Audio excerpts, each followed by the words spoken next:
Naglunsad ng panibagong pag-atake ang puwersa ng Estados Unidos sa mga missile launch sites ng Iran at mga barkong pinaghihinalaang naglalagay ng mina sa karagatan malapit sa Strait of Hormuz. Ayon sa US Central Command o CENTCOM, isinigawa ang mga pag-atake bilang self-defense strikes upang protektahan ang mga US forces laban sa umano'y banta mula sa Iran.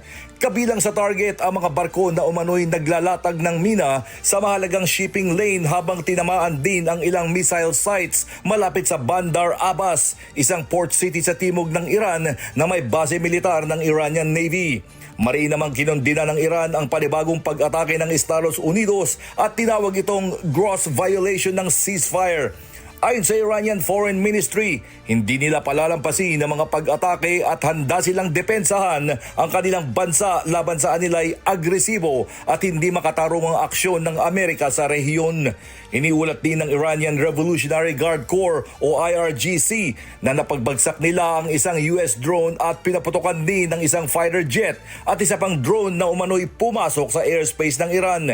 Nangyari ang mga pag-atake sa kabila ng patuloy na negosasyon sa pagitan ng Washington at Tehran para sa tuluyang pagtatapos ng halos 3 buwang digmaan.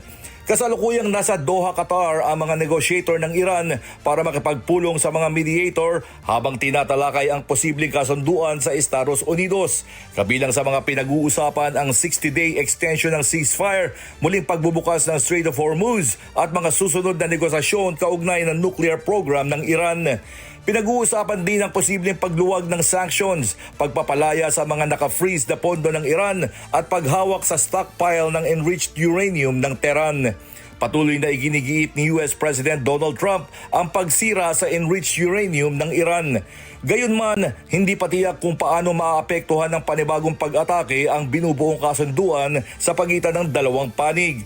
Samantala, muli namang nagtaas ang presyo ng langis sa world market matapos ang bagong pag-atake ng US dahil sa pangambang lalong maantala ang paggalaw ng mga oil shipments sa Strait of Hormuz. Aabot sa halos 3% ang itinaas ng Brent crude matapos ang mga ulat ng panibagong bombardment sa Iran. Sa kabila nito, nananatiling positibo si US Secretary of State Marco Rubio na posible pa rin ang isang deal bagamat aabutin pa umano ng ilang araw ang negosasyon dahil sa pagtatalo sa ilang bahagi ng draft agreement.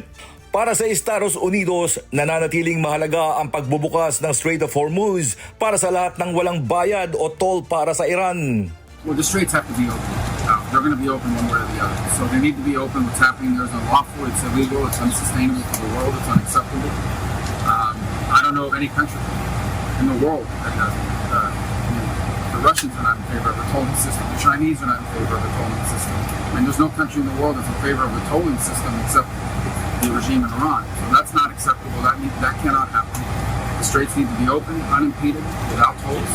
And obviously that needs to happen immediately as soon as anything's agreed to. James Bontuyan, humahataw sa balita ngayon.